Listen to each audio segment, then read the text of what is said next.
Dear 10th class, welcome back to free education اسلامیات اختیاری unit number 3 تعلیمات اسلام۔ 10th کلاس کے اسٹوڈنٹس نے یونٹ نمبر 3 کرنا ہے۔ یہ بات میں اس لیے کہتی ہوں تاکہ آپ کو آپ کے سلیبس کا پتہ ہو۔ ہمارا یونٹ نمبر 3 تعلیمات اسلام، اس کا جو ٹاپک ہے عقل حلال، یہ ہمارا مین ٹاپک تھا جس کے ہم پارٹس پڑھ رہے تھے۔ پہلا پارٹ اس کا تھا روزی کمانے کے جائز طریقے، اور دوسرا پارٹ تھا روزی کمانے کے ناجائز طریقے۔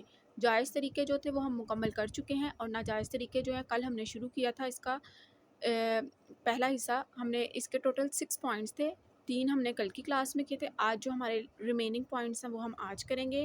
پیج نمبر میں آپ کو بتا دیتی ہوں، پیج نمبر 74 پہ روزی کمانے کے ناجائز ذرائع۔ اب آپ کو اس کا تو پتہ ہے کہ ناجائز ذرائع کا مطلب ہے روزی کمانے کے غلط اور نامناسب طریقے، ٹھیک ہے۔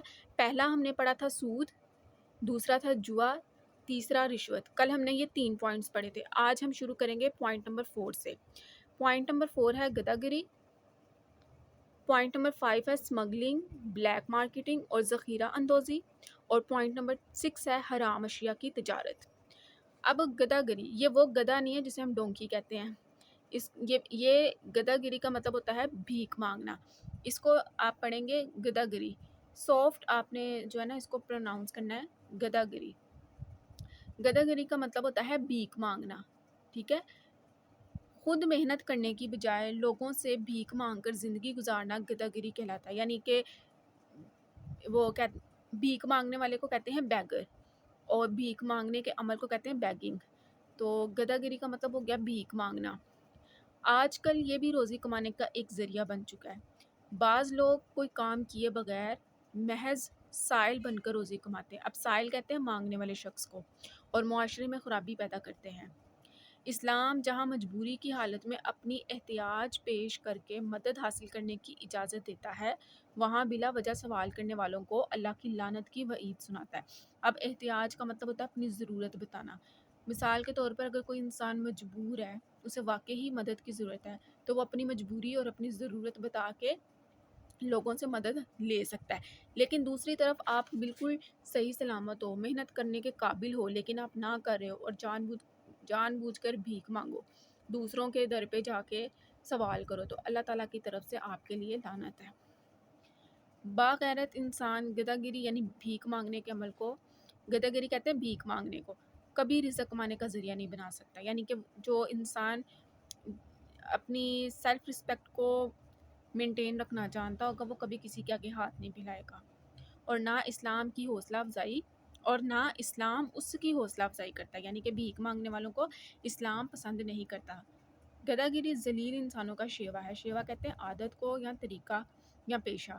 حضور اکرم صلی اللہ علیہ وآلہ وسلم کا فرمان ہے، ایک حدیث مبارکہ میں آپ نے فرمایا ہے، اوپر والا ہاتھ یعنی دینے والا، اور نیچے والا، اوپر والا ہاتھ یعنی دینے والا نیچے والے ہاتھ سے بہتر ہے۔ نیچے والا یعنی کہ لینے والا۔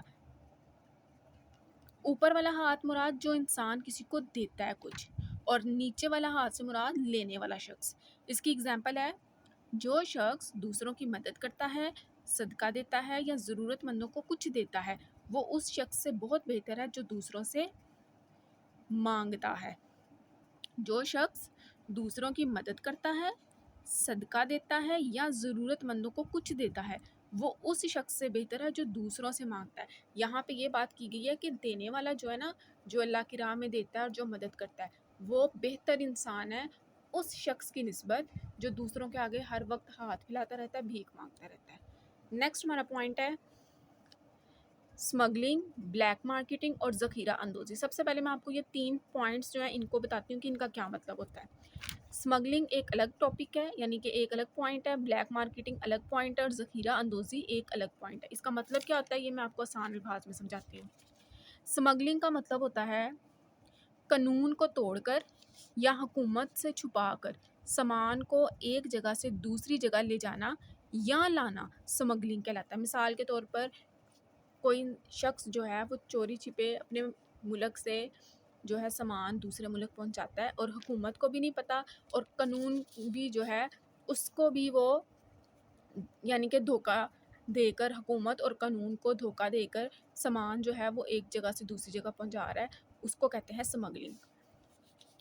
بلیک مارکیٹنگ کا مطلب ہوتا ہے لوگوں کی ضرورت کا فائدہ اٹھانا، لوگوں کی ضرورت کا فائدہ اٹھا کر چیزیں مہنگی بیچنا یا انہیں جان بوجھ کر بازار سے غائب کر دینا۔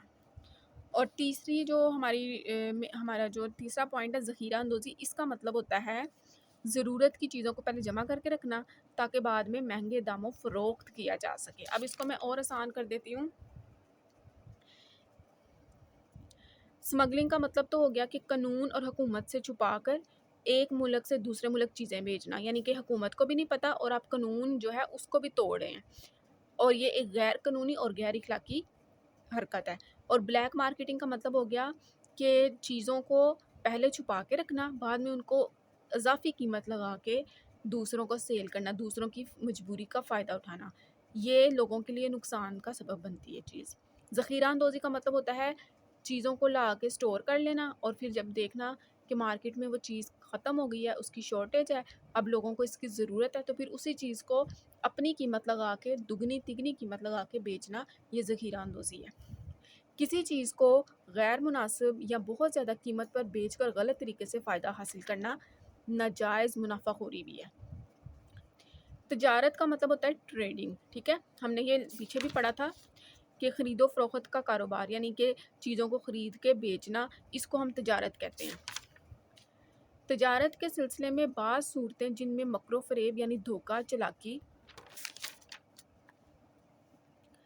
اور ناجائز منافع خوری، منافع خوری کا بھی مطلب میں نے آپ کو بتا دیا ہے کہ چیزوں کو پہلے چھپا کے رکھنا، پھر ان کو غیر مناسب اور بہت زیادہ قیمت پہ بیچنا اور غلط طریقے سے فائدہ اٹھانا، اس سے لوگوں کو نقصان پہنچتا ہے، لوگوں کے لیے مشکل ہوتی ہے اپنی ضرورت کو پورا کرنے میں۔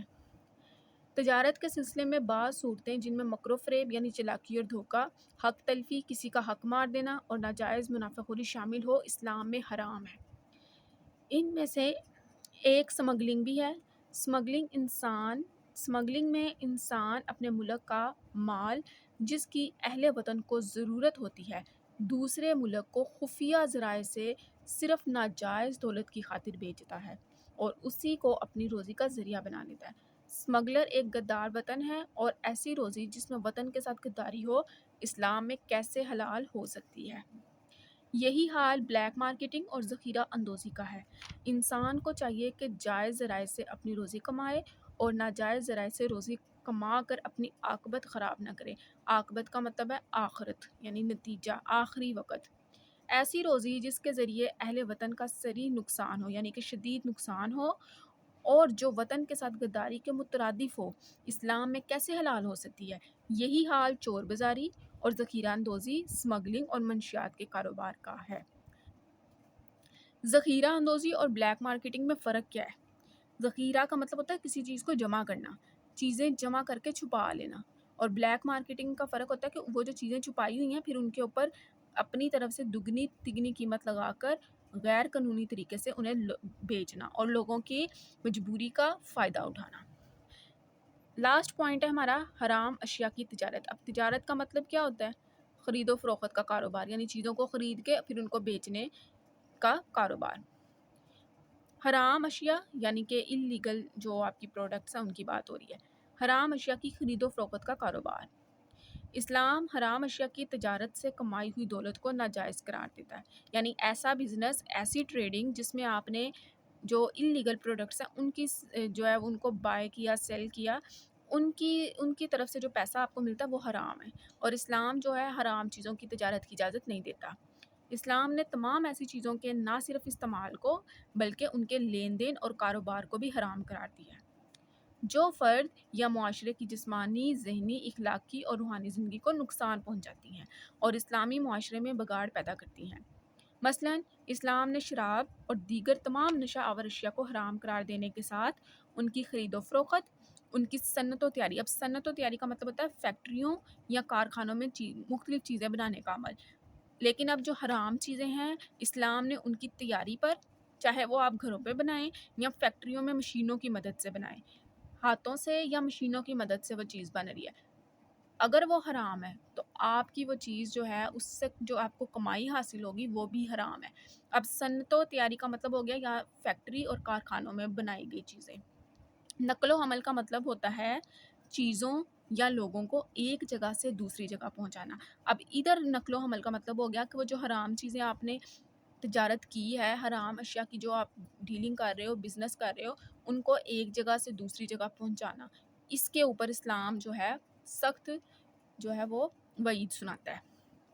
ان کی نقل و حمل اور ان کے کاروبار کی ہر صورت پر پابندی عائد کر دی ہے۔ اسلام نے حرام چیزوں کی جو خرید و فروخت ہے، نقل و حمل ہے، اس کے اوپر پابندی لگائی ہے۔ یہاں پہ ہمارے جو روزی کمانے کے ناجائز ذرائع تھے وہ مکمل ہو گئے۔ ایک دفعہ پھر ہم دیکھ لیتے ہیں، ٹوٹل 6 پوائنٹس تھے۔